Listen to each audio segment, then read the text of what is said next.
Hi guys, welcome back to my channel. My name is Dr. Sierra Bazell, also known as Sierra the BB Doula. And today I want to do a video about something that's kind of bothering me just a little bit. But I will do that in just a minute. First, I want to say thank you all so much for watching. Please like this video, leave a thumbs up, and subscribe to my channel. Please share this because I believe that this information is very, very important and it can help a lot of people. Now, the thing that I want to talk about today is kind of dear to my heart. For all those of you that have followed my journey, that know anything about me, if you've gone to my Facebook page, if you are a friend, if you have watched any of my videos, you should know that I dealt with secondary infertility for a very long time. And after my battle, which I decided to end on my own when I dropped out of my IVF cycle and I decided to completely walk away from the entire thing. For me, it was just a lot that was happening. There was a lot that was going on behind the scenes. And throughout the journey, I just didn't feel comfortable. I was finally at a good place mentally, and I really, really did not want to slip back into a depression or to have to go on another emotional roller coaster. Some of you have gone through the IVF cycles. You are super strong. I commend you. I could not do it because it was just too much for me. For others of you, that was just something you felt like you needed to do. But anyway, I want to talk about infertility. And I know in my community, the Black community, we like to say things like, oh, Black people are infertile. We don't have those problems. Those are white people's issues. I need you to check your facts because just like with maternal mortality rates and infant mortality rates and high blood pressure and diabetes and every other thing pretty much known to man, we deal with it just like everyone else. And Black people, Black women in general, are 1.8 times more likely, that's almost 2 times more likely to deal with infertility than their white or Hispanic counterparts. That's right, 1.8 times more likely. We like to give the statistic of the fact that 1 in 8 couples will deal with infertility, but what about the fact that 1.8 Black women are out there right now dealing with infertility, being told that that's not a Black people problem and we have a problem? 1.8 times more likely than other people, like I said, is a big deal. The fact that we're dealing with this issue and not a lot of people are bringing this to the light, not a lot of people are talking about this, is a problem. We need to start being more vocal in our community and sharing more of our stories. The reason why I decided to speak up is because every time I was on a website when I was going through my journey or searching for information when I was going through my journey and I felt lost and I felt confused and I needed to find something, I would see Caucasian women sharing their stories and starting blogs and starting foundations and starting organizations to help their people. I would see that they would do video series, that they did vlogs throughout their journeys, and I did not see a lot of people that looked like me. There were a few here and there, but for the most part, the people that were out there sharing their stories and trying to bring awareness to these issues and trying to encourage other people did not look like me.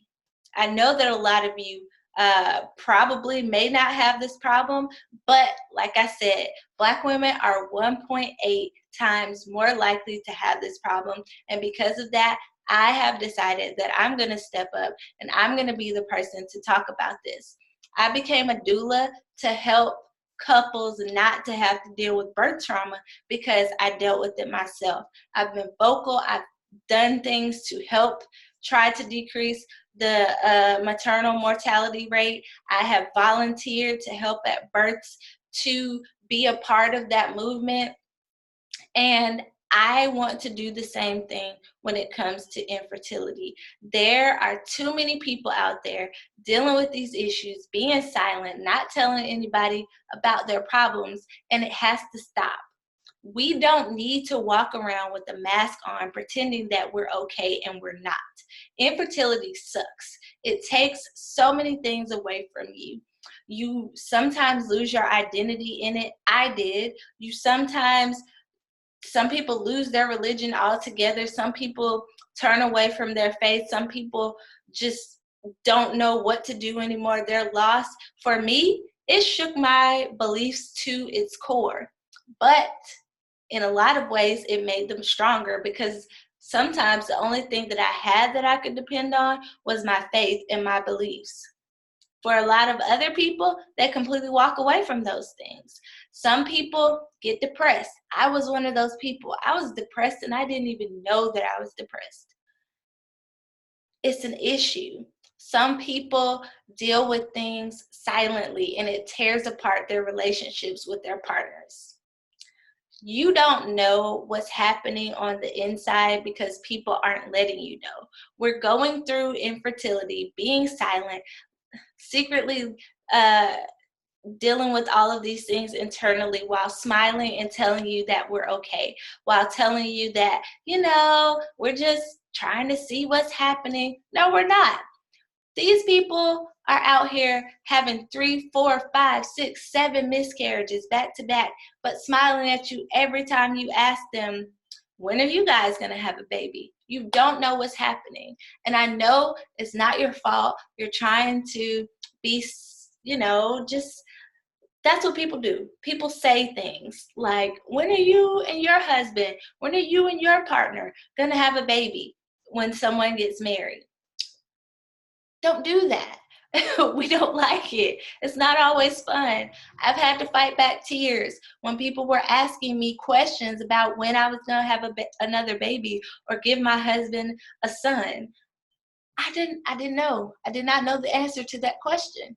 I tried for years. I did everything known to man. I promise you, I did every possible thing except IVF.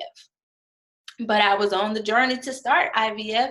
I started the process. I did all the blood work. I was ready to get started with my cycle. And then I quit because it became too much for me. But I did every possible thing that I could to have this baby because 1, I felt pressured to. 2, I wanted to prove the doctors and everybody else wrong that I would be able to get pregnant, that I would be able to have this baby. And 3, all of the pressure, all of the things that I put on myself just started to overtake me, and it was too much. When I stepped back and I decided to walk away, I felt free. But that was my journey. That's not everybody's journey. So what I'm saying in this video is this. Stop telling people that Black people are not dealing with this issue, because we are. We're having just as many miscarriages as everybody else, if not more. We are not being able to get pregnant. A lot of us are dealing with primary infertility and not having kids at all, losing our ovaries, losing our wombs, having hysterectomies before 30. It's happening. Endometriosis is tearing up our insides. Fibroids is tearing up our insides. We are dealing with a lot of stuff and nobody's talking about it. Secondary infertility is happening too, caused by numerous things. People say that they don't know. I don't know. There could be a lot of reasons why, but it's happening.